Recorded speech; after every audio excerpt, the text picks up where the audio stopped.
Hello friends, welcome to my channel. आज हम बनाएंगे राजस्थानी घेवर, जिसमें रबड़ी का घेवर और सादा घेवर दोनों शामिल होंगे। तो फिर आइए चलिए शुरू करते हैं इसे बनाना। तो इसे बनाना बहुत ही सिंपल है, हमें बहुत ज़्यादा कुछ नहीं करना है। तो यहाँ पे मैंने एक बाउल लिया, उसमें मैंने आधा कप जितना गुनगुना घी लिया है। घी को बहुत ज़्यादा गर्म नहीं करना है, बस गुनगुना ही रखना है। तो उसके में मैंने डाल दिए 4 टुकड़े बर्फ़ के। उसके बाद में हमें इस तरह से इसको लगातार चलाते रहना है बर्फ़ को, ताकि जो घी है वो एकदम लाइट हो जाए, इस तरह से बिल्कुल हल्का हो जाए। तो अभी स्टार्ट हो गया है ये होना, तो अभी हुआ नहीं है बिल्कुल। जब ये वाइट कलर का हो जाएगा, इस तरह से जब मक्खन बन जाएगा और एक जगह इकट्ठा होने लग जाएगा, तो मतलब हमारा घी घेवर बनाने के लिए रेडी हो चुका है। ये देखिए, आप देख सकते हैं कि जो घी था वो एक साइड में इकट्ठा होने लग गया है। तो इसमें डालने के मैंने यहाँ पे 1 कप जितनी मैदा ली है। तो हम सारी मैदा एक साथ नहीं डालेंगे, थोड़ी थोड़ी करके इसमें मैदा ऐड करेंगे। और 2 चम्मच जितना इसमें बेसन लिया है मैंने, बेसन को इसमें ऐड कर देंगे और अच्छे से घी के साथ में सबसे पहले सब सामानों को अच्छे से मिक्स करेंगे। जब एक बार का अच्छे से मिक्स हो जाए, तो बाद में हम सारी मैदा इसमें ऐड कर देंगे और अच्छे से वापस से सबको मिक्स कर लेंगे। तो हम देखेंगे कि बाद में इस तरह का थोड़ा सा क्रम्बल सा ब्रेड क्रम्स के जैसा हमें इसका टेक्सचर प्राप्त हो जाएगा। तो इसमें डालने के लिए यहाँ पे मैंने फ्रिज का ठंडा पानी ही यूज़ में लिया है। तो इसमें आप गर्म पानी को यूज़ में नहीं लेना, ना मटकी का, कुछ भी नहीं लेना। हमें इसमें ठंडा पानी ही डालना है। ठंडे पानी से ही हमारे जो घेवर है वो अच्छे बनेंगे। तो हम इस तरह से करते करते इसका एक पतला सा स्मूथ सा पेस्ट बना के तैयार कर लेंगे। तो ये देखिए, आप इसमें हमारा पेस्ट बन के ये रेडी हो चुका है। तो अब हम एक छलनी लेंगे, छलनी में हम इस मिक्सचर को डाल लेंगे और अच्छे से छान लेंगे, ताकि इसमें जो भी कोई गुठलियाँ वगैरह हो वो अलग हो जाए। तो मैंने इसको चम्मच से अच्छे से दबा दबा के उसको कर लिया था। तो भी गुठलियाँ वगैरह रही वो भी इसमें है ना हमारे घोल में आ गई हैं। तो एकदम बिल्कुल स्मूथ सा पेस्ट बन के हमारा रेडी हो गया। इससे ज़्यादा पतला हमें मिक्सचर नहीं बनाना। तो इसको घेवर को बनाने के लिए यहाँ पे मैंने एक पानी की बोतल ली है, जो छोटी वाली पानी की बोतलें आती है ना, वो ली है। उसमें हम इसको मिक्सचर को भर लेंगे। तो अभी ये ना बहुत ज़्यादा गर्म भी नहीं है, जो हमारा वो मिक्सचर है उसको हमें नहीं बहुत ज़्यादा ठंडा भी नहीं है। और इसके ढक्कन के ऊपर हमें इस तरह से छेद कर लेना है। तो ये देखिए, इस तरह से हम इसको डालते रहेंगे। आप कोई सॉस की बोतल भी यूज़ में ले सकते हैं। तो हम इसको इस तरह से हिला हिला के इसको घोल को इसमें डालते रहेंगे। तो घेवर बनाने के लिए यहाँ पे मैंने घी को अच्छे से गर्म होने के लिए चढ़ा दिया था। तो घी अच्छे से गर्म हो गया है। तो अब इसके हम अंदर थोड़ा थोड़ा घोल डालते रहेंगे। तो एक बार जब ये ऊपर आ जाए, फिर वापस से नीचे बैठ जाए, उसके बाद में हमें दोबारा इसको ऐड करना। तो जो मेरा पहला वाला घेवर था वो थोड़ा सा ख़राब हो गया था। तो अगर मैं शायद इसमें और डालती तो शायद बन भी जाता, लेकिन मेरे को इसमें टेम्परेचर का उसमें पता नहीं था। तो मैं इसको निकाल लूँगी। तो अब मैंने जो घी का टेम्परेचर वो फुल पे कर रखी है, गैस को बिल्कुल भी धीमे नहीं करना है, तभी हमारे घेवर एकदम परफेक्ट बनेंगे। तो मैं ये दूसरा वाला घेवर इसमें डाल रही हूँ। तो थोड़ा थोड़ा करके हम इसमें हमारा जो मिक्सचर था वो ऐड करेंगे, मैदा का घोल। तो अपने आप इसमें बीच में जो घोल डालते रहेंगे तो बीच में अपने आप ही छेद हो जाता है, हमें इसमें करने की ज़रूरत ही नहीं रहती। बस फिर भी हम थोड़ा सा डंडी से इस तरह से कर देंगे। तो ये देखिए, हमारा घेवर बनना स्टार्ट हो गया है। बस पहला वाला बिगड़ा था, उसके बाद में जो भी घेवर बने हमारे बिल्कुल परफेक्ट बने हैं। तो थोड़ा थोड़ा करके हम इस तरह से घोल डालते रहेंगे। जब एक बार ऊपर आए फिर वो नीचे बैठ जाए, तब इसके बाद में हम दोबारा इसमें घोल डालेंगे, ताकि जो पहला जो घोल डाला वो अच्छे से हमारा सिक जाए। तो ये देखिए कितना परफेक्ट हमारा घेवर बन के रेडी हो रहा है। घेवर बनाना बहुत ही आसान है। और इस तरह से हम किनारों से इसको नीचे कर देंगे, ताकि ऊपर से भी अच्छे से सिक जाए, ऊपर से कच्चा नहीं रहे।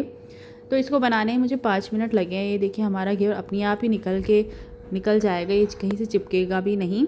तो ये एकदम परफेक्ट बन के हमारा जालीदार घेवर रेडी हो चुका है। तो जो ये घेवर है उसको अब हम एक जाली पर रख देंगे, ताकि जो भी इसमें एक्स्ट्रा घी होगा वो नीचे कोई थाली वगैरह रख देंगे तो उसमें आ जाएगा एकदम से। ये देखिए, मैंने यहाँ पे एक जाली वाली टोकरी ली, उसमें सारे घेवर बना बना के हम रख देंगे और नीचे कोई भी थाली वगैरह लगा देंगे, जिससे कि एक्स्ट्रा घी होगा वो थाली में निकल जाएगा और घेवर पे बिल्कुल भी नहीं आएगा। तो सारे घेवर हम सेम प्रोसेस से बना लेंगे। तो अब हम बनाते हैं रबड़ी। तो रबड़ी बनाने के लिए यहाँ पे मैंने एक नॉन स्टिक पैन लिया, उसमें पहले थोड़ा सा पानी डाला, उसके बाद में फुल क्रीम दूध हमने ऐड करा है। तो अब हम इसको लगातार चलाते रहेंगे। तो दूध यहाँ पे आधा हो गया है। तो आधा होने के बाद में इसमें मैं 3 चम्मच जितनी चीनी ऐड कर रही हूँ। चीनी डालने के बाद में हम इसको इस तरह से लगातार चलाते रहेंगे, ताकि नीचे तले में चीनी चिपके नहीं। और इसके बाद में हमें इसको 15 से 20 मिनट के लिए धीमी आंच पे हमें और पकाना है। तो अभी दूध आधे से थोड़ा सा कम हुआ है। तो जब तक ये बने हम चाशनी भी बना के तैयार कर लेते हैं। तो रबड़ी भी हमने साइड में चढ़ा दी है। तो अब इसकी चाशनी बनाने के यहाँ पे मैंने 1.5 कप जितनी चीनी ली है। 1.5 कप चीनी के लिए मैं यहाँ पे डाल रही हूँ 1 कप जितना पानी। आँच मीडियम रखेंगे, मीडियम आँच पे ही हमें इसको पकानी है। तो इसको हम इस तरह से लगातार चलाते रहेंगे, ताकि चीनी हमारी अच्छे से मेल्ट होती रहे। तो हमारी रबड़ी भी साइड में बन ही रही है, उसको भी बीच बीच में आप इस तरह से चलाते रहें। तो आज जब चीनी डाल दें रबड़ी में, तो आज हम मीडियम रखेंगे, मीडियम आंच पे ही हम इसको पकाएंगे। इसके बाद में हम चाशनी में 2 छोटी इलायची डालेंगे, इस तरह से कूट के डालेंगे, और कुछ केसर के धागे भी हम इसमें ऐड कर देंगे और अच्छे से चला देंगे। तो जब हमारी चीनी पिघल जाएगी, तो ये देखिए चीनी हमारी अच्छे से मेल्ट हो गई। उसके बाद में हमें 7 से 8 मिनट की जितनी हमें चाशनी को पकानी है। बहुत ज़्यादा इसे तार वगैरह की चाशनी नहीं बनानी है। तो 5 से 7 मिनट हो गया, ये हल्की चिपचिपी हो गई है। जैसे ये हम इस तरह से देखेंगे तो ये हल्की इसमें चिकनाहट सी आ गई है, तो ये बनके रेडी हो चुकी है। तो अब हम इसे ज़्यादा इसको नहीं पकाएंगे, वरना हमारी चाशनी गाढ़ी हो जाएगी। तो अभी यहाँ पे मैंने गैस को बंद कर दिया है। तो ये हमारी चाशनी बिल्कुल रेडी हो चुकी है। अब हम एक बार वापस से हमारी रबड़ी को देख लेते हैं कि हमारी रबड़ी बनके रेडी हुई है कि नहीं हुई है। तो अब इसको हम हल्की गुनगुनी कर ठंडा होने के लिए छोड़ देंगे। तो रबड़ी भी हमारी लगभग बनके रेडी हो चुकी है। तो थोड़ी सी हम इसको हल्की सी 5 मिनट के लिए और पकाएंगे। तो ये देखिए, इससे ज़्यादा गाढ़ी हमें नहीं करनी है। मैंने इसको 5 मिनट और पका लिया था। अब इसको भी हम ठंडा होने के लिए छोड़ देंगे। तो ये देखिए, हमने इतने सारे घेवर बना के तैयार कर लिए और हमें बिल्कुल भी इसमें टाइम नहीं लगा है, और कितने परफेक्ट घेवर हमारे बनके रेडी हुए हैं। तो अब हम इसमें ये देखिए पीछे से भी बिल्कुल परफेक्ट बनके, और इसमें बिल्कुल भी ये देखिए घी नहीं है, घी सारा नीचे आ गया था और इन पे घेवर पे बिल्कुल भी घी नहीं रहा था। जब भी आप घेवर वगैरह बनाएं तो हमेशा घी में ही बनाएं, क्योंकि जो मिठाइयाँ होती है वह घी में बनी हुई ही टेस्टी लगती है। तो यहाँ पे मैंने इस पर डालने के लिए चाशनी भी ले ली है, और ये देखिए हमारी रबड़ी भी अच्छे से ठंडी होकर हल्की सी थोड़ी सी गाढ़ी हो गई है। तो अब हम इसमें चाशनी डालने का प्रोसेस शुरू करते हैं। तो यहाँ पे मैंने एक घेवर को एक स्टैंड पर रख लिया है, ताकि इसमें हम जो भी चाशनी डालें वो नीचे कोई प्लेट वगैरह में आ जाए, क्योंकि इसमें जो छेद होते हैं उससे चाशनी नीचे आती ही है। तो चाशनी बहुत ज़्यादा गर्म नहीं है, चाशनी हल्की सी गुनगुनी है। तो गुनगुनी चाशनी हम इसमें घेवर के ऊपर डालेंगे। देखिए इस तरह से डाल दें। तो इसके ऊपर ही हम दूसरा वाला घेवर भी रख देंगे। ये देखिए जो चाशनी थी वो नीचे निकल के आ रही हैं। तो इसी के ऊपर सेम हम दूसरा वाला घेवर भी रख देंगे, और उस पर भी सेम प्रोसेस से हम चाशनी ऐड कर देंगे। तो जैसे जैसे आप खाते रहें वैसे वैसे ही आप चाशनी डालते रहें, ताकि जो घेवर है वह टाइट ही रहेंगे और ऐसे स्मूथ नहीं होंगे, और खाने में भी उनका टेस्ट बहुत अच्छा होएगा।